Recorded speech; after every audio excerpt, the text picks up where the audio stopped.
बांग्लादेश में कट्टरपंथी संगठन जमाते इस्लामी का पंजीकरण बहाल हो जाना और उसके चुनाव लड़ने का रास्ता साफ हो जाना भारत के लिए भी चिंताजनक है।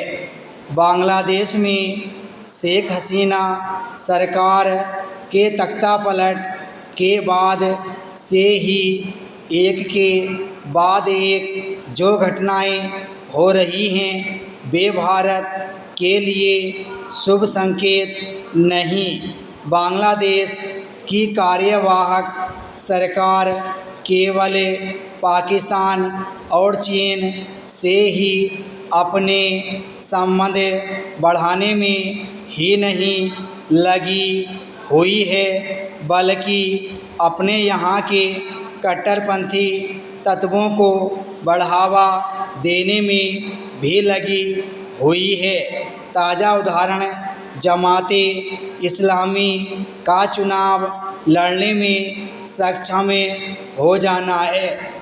यह ठीक है कि इसका पंजीकरण इसलिए बहाल हुआ क्योंकि सुप्रीम कोर्ट ने ऐसा करने का आदेश दिया था, लेकिन इसकी अनदेखी नहीं की जानी चाहिए कि शेख हसीना सरकार के तख्तापलट के एक सप्ताह के अंदर ही बांग्लादेश के सुप्रीम कोर्ट के मुख्य न्यायाधीश के साथ दो अन्य न्यायाधीशों ने इस्तीफा दे दिया था।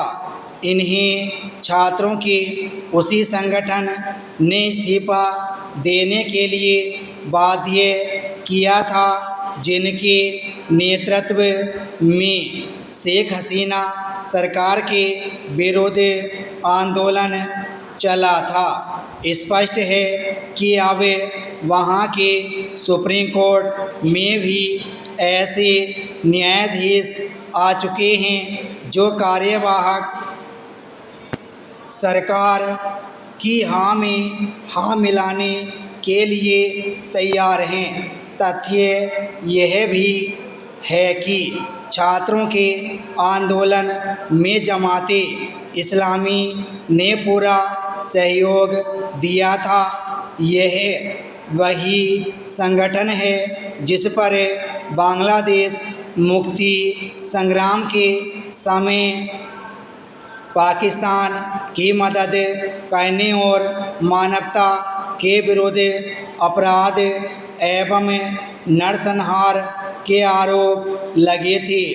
इन आरोपों के चलते ही उसके 6 शीर्ष नेताओं को फांसी पर चढ़ा दिया गया था।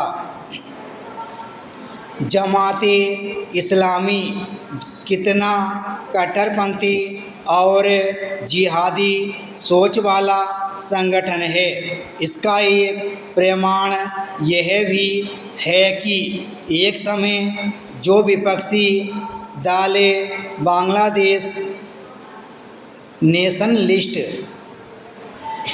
पार्टी उसके साथ मिलकर चुनाव लड़ती थी, उसने कुछ समय पहले स्वयं को उससे अलग कर लिया था।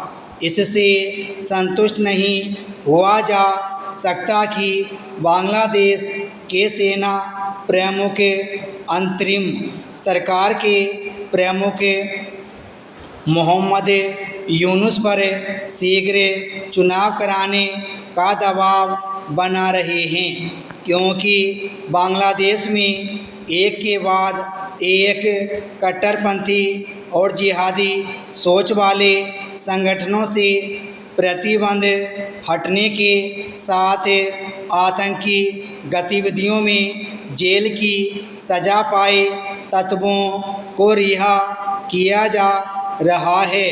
इससे यही स्पष्ट होता है कि कट्टरपंथी तत्वों के सिर उठाने से सेना प्रमुख को कोई समस्या नहीं। कहना कठिन है कि सेना प्रमुख के दबाव बनाने के बाद बांग्लादेश में शीघ्र चुनाव हो जाएंगे, क्योंकि हाल फिलहाल चुनाव कराने की कोई तत्परता नहीं दिख रही है। विराम स्टॉप।